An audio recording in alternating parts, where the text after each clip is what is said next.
I'm so excited to announce that I have updated my 13 Colonies unit.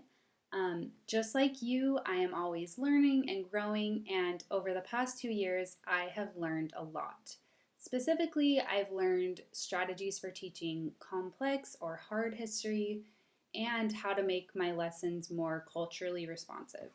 And I hope that I am always updating these units because that is evidence to me that I am always growing and improving.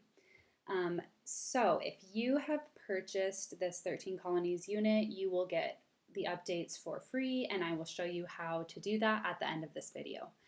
I also want to highlight some of my favorite things I've changed. I'm not going to show everything, but just kind of the big changes. So first, lesson 1 is an introduction to colonization.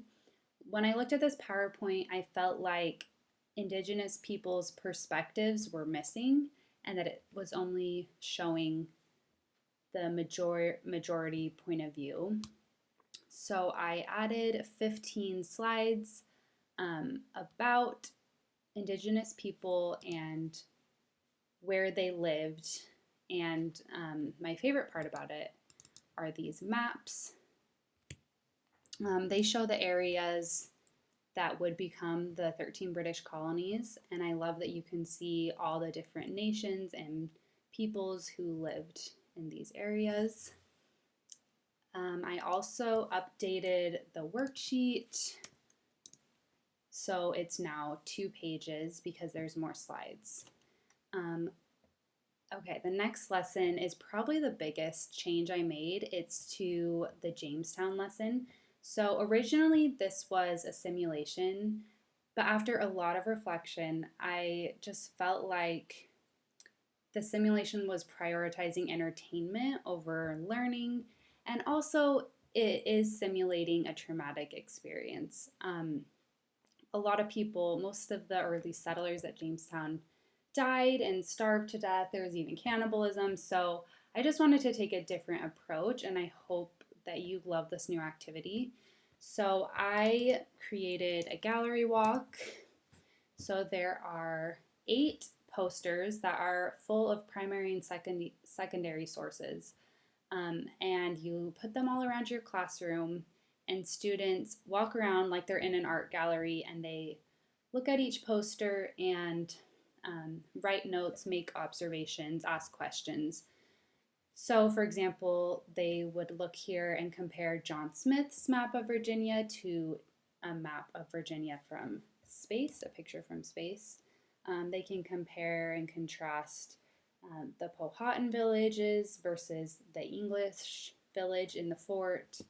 I'll just kind of scroll through some of these so you can look at them. I love this page. It talks about what the punishments were for different crimes in Jamestown. Very interesting. And then this one shows different artist depictions of Pocahontas, which I think is also very fascinating. And then the recording sheet that they will use looks like this. I also added another activity at the end. I found this incredible website where students can look at actual artifacts from Jamestown. So like this is an ear picker that they found in the ruins, like archaeologists found this. So they would use this side to scoop out their earwax, and then the other end is to pick their teeth, which is so gross but so interesting. So students look through all the different artifacts and they pick 3. I will show you. So they pick 3 and then write about what it teaches them about the people at Jamestown. So they get to sort of get into the mindset of an archaeologist. Another change that I want to show you is for the fur trading lesson. This article that I wrote, I felt like, again, was very Eurocentric and not really showing Indigenous people's perspective. So I changed this article to be a 3-page article instead of 2 pages, and I talked a lot more about how Indigenous people had a history of trading furs, and also what the positive and negative effects of the fur trade were on Indigenous people, on the environment. So I just added more, and I feel like I'm more proud of the story that it's telling. So I hope that that will help your students. Also, overall, I just updated the language I was using for discussing slavery whenever possible. I replaced the term slave with enslaved person. This is just done to remind students that enslaved people were humans, not possessions, and I feel like it's a more respectful way of talking about slavery. Um, Similarly, I revised the language I use for Indigenous people. Sometimes we lump Native Americans together when in reality there's not one Native American culture or language. So, whenever possible, I tried to specifically name Indigenous groups instead of just calling them Native Americans. One more thing I want to show you. So, for this unit, for each week, they look at a different region of the 13 colonies.